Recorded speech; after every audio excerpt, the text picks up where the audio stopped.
Hi guys, how are you? Welcome to my channel, Untold Heart Stories. Let's start the story. My name is Olivia Carter. I was 22 years old the day I collapsed 3 steps before receiving my college diploma.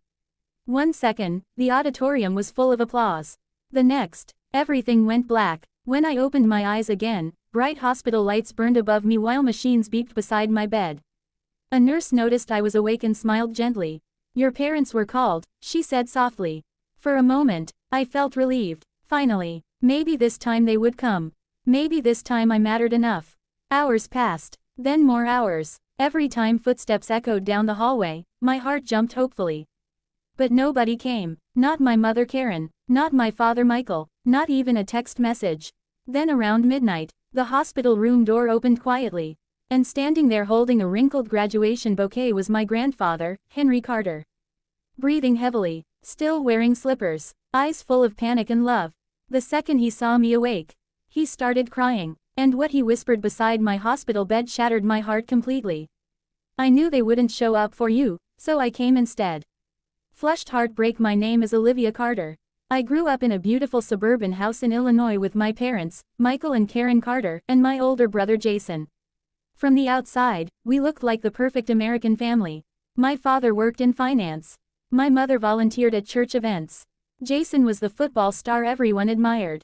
And me, I was the quiet daughter nobody really noticed. Not hated, not abused, just forgotten. Growing up, I spent most of my life trying to earn my parents' attention instead of their love. Because love requires effort, and my parents always seemed too busy for me. Too busy for my piano recitals. Too busy for birthdays. Too busy to notice when I stopped talking at dinner entirely. But somehow, they always had time for Jason. When Jason scored his first touchdown in middle school, my parents rented out an entire restaurant to celebrate. When I won my first statewide writing competition, my mother smiled distractedly and said, "That's nice, sweetheart." Then she immediately returned to helping Jason choose new football cleats online. At 12 years old, I learned something painful. Achievements only mattered in our house if Jason earned them.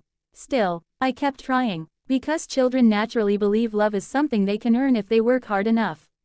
I became quieter, better behaved, more responsible. I cleaned the kitchen without being asked.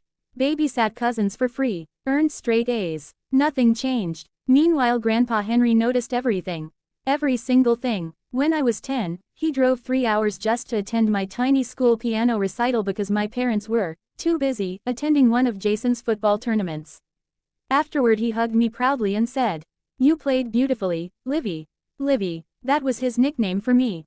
Nobody else used it. That night while eating pancakes together at a small diner, Grandpa asked softly, "Did it hurt your feelings that your parents missed it?" I forced a fake smile. "No." He looked at me carefully before replying, "You don't always have to pretend you're okay." I almost cried right there in the booth. Because somehow, he always knew. As years passed, the emotional distance inside our house became impossible to ignore. Jason received praise for existing. I received criticism for feeling. If I cried, I was dramatic. If I became quiet, I was moody. If I defended myself, I was disrespectful. Eventually, I stopped sharing things entirely. By high school, I felt more like a polite guest in my own home than a daughter. The worst part, nobody outside our family noticed anything wrong. My parents weren't physically cruel.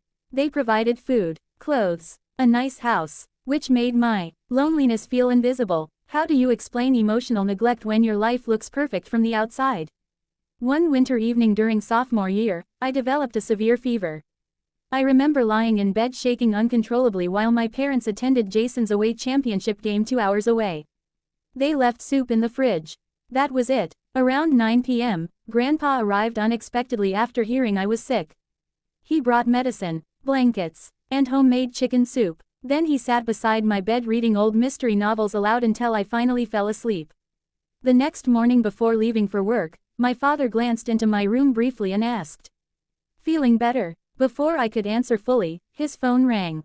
He walked away immediately. Grandpa stayed, always. During senior year of high school, I became obsessed with one goal. Escape. Not rebellion, not revenge. Freedom. I applied to colleges secretly late at night while everyone slept. Northwestern University became my dream. It felt impossibly far away from the emotional emptiness swallowing our home.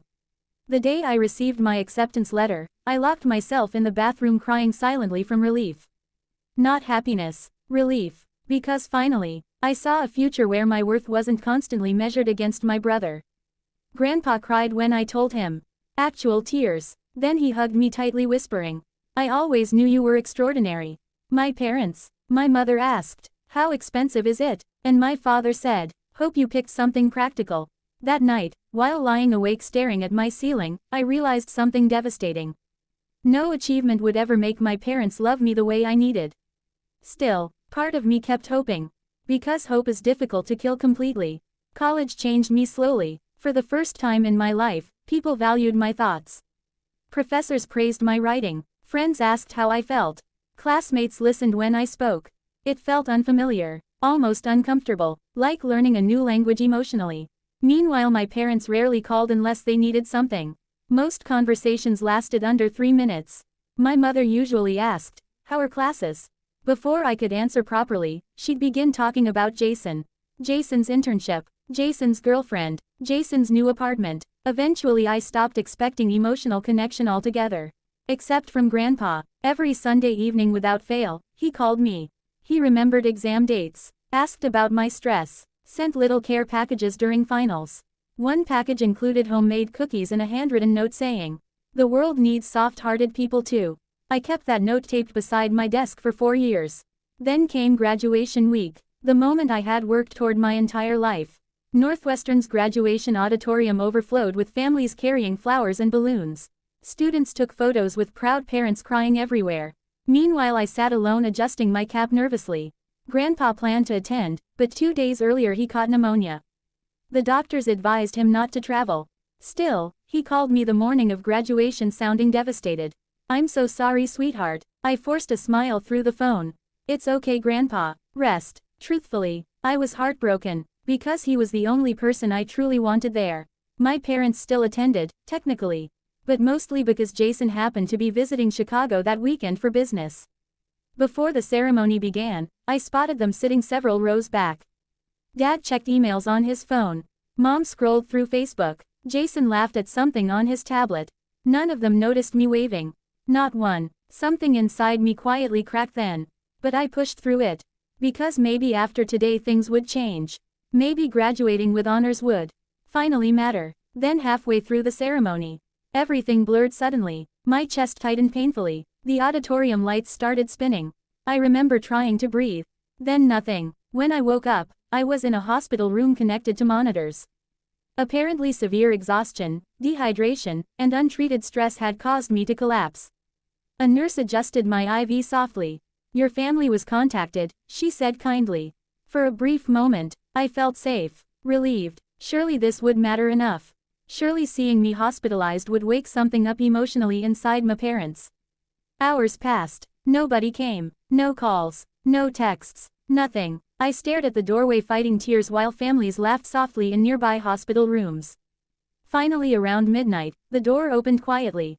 And there stood Grandpa Henry. Wearing slippers, a wrinkled sweater, still visibly sick, holding flowers upside down because he rushed out too quickly to notice. The second he saw me awake, his eyes filled instantly. "Grandpa," I whispered weakly. He hurried beside my bed coughing slightly. I came as fast as I could.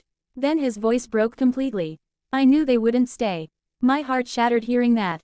Because deep down, he always knew how invisible I felt in that family. I started crying silently, not dramatic sobbing, just exhausted tears from years of emotional loneliness finally overflowing.